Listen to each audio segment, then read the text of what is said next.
Coach Jackson, I want to thank you for coming all the way out here for my kart racing charity fundraiser. It's nothing.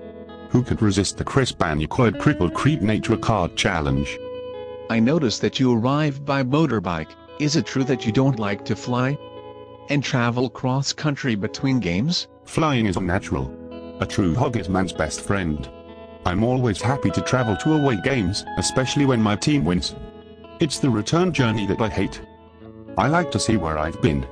You know what it's like, you see some herd of llamas, or a house on stilts, shaped like a mailbox, and you want to stop and ask someone about it. You can't do that from 30,000 feet. Plus he likes to get scenic with that chopper of his. But Coach Riddick isn't traveling with you. Jim really values his personal time. He likes to get away from the process of being part of the GFL circus, really have time to boil down his analysis with no distractions. Yup.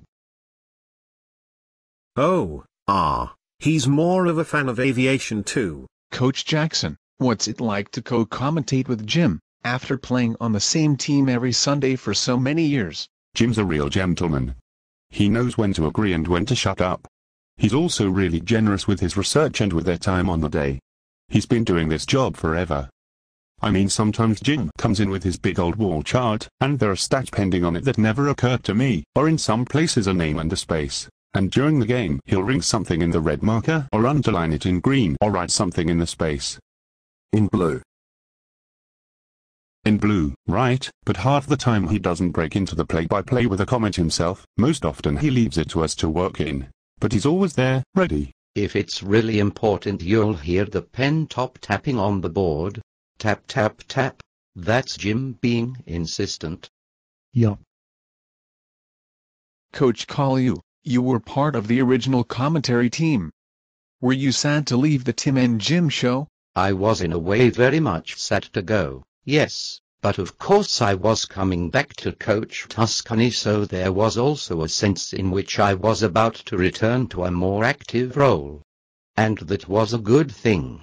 But I had enjoyed my time in the booth with Jim. It kept me in touch with the game and the progress of Thames Valley and my old NFC rivals. And Jim's a fun guy to watch a game with, wicked sense of humor. Are there practical jokes played in the booth? Not as such. We aim to make it easier to sound like we know what we're talking about during the game, not more difficult. Which is not to say that there are no pranks in rehearsal and setup. Gary had a good hand in that, and I don't see it going away with Andy and me joining the ranks. I remember one Pistols game where someone challenged us all to get a modeling balloon up the legs of our trousers without bursting it, which Gary nearly did. Turned out that there was itching powder inside the balloon. I blamed Clive. We played Jackson in 2012, 2013 and all those whenever we get a chance. Have you made a zillion bucks out of the endorsements? Is it just love of football that keeps you in the booth? A zillion bucks?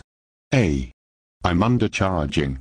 If I'm not at the mic then I wouldn't know what to do with myself. It's all related though. The computer game is improved with developments to keep aligning it even more closely with the real thing, and that comes from following the games each week. Yup. Coach Jackson, you took over from Gary Lyon when he got back into management at the Perrysburg Royals. Would you ever consider swapping the booth for another head coaching job? Go back to coaching? Hell no. I'd lose my lovely long locks. How come Coach Lyon still gets to add the post-game stats comments? I enjoyed those final player stats. Jim and I keep track of them on a Tuesday when things are slow, and it's only a few minutes in front of an auto cue on game day. Now Coach Groom and Coach Walker are joining the team during the playoffs. Will they ever form a second commentary team during the regular season? No, they won't do that. This is strictly a chance to highlight the interesting areas of the high-stakes games during the postseason. We don't aim to be on call during the regular season. Not even for rivals games? Or games between undefeated teams mid-season? 'Cause that would be awesome. Well, we serve at the pleasure of the general managers, you know, but so far as I'm aware there are no plans for that sort of thing to happen. Are you aware of a metal band called RCJ that do some football-related songs? Sure sounds familiar. Do you think I'd get any royalties? Sounds like there might be IP issues. As your legal representative, I'd advise you not to respond to that line of questions. You're also heavily involved in league public relations and event planning. Do you think you'll be given official posts in the league structure someday? I thought that I already had one. My lawyer will be very busy soon.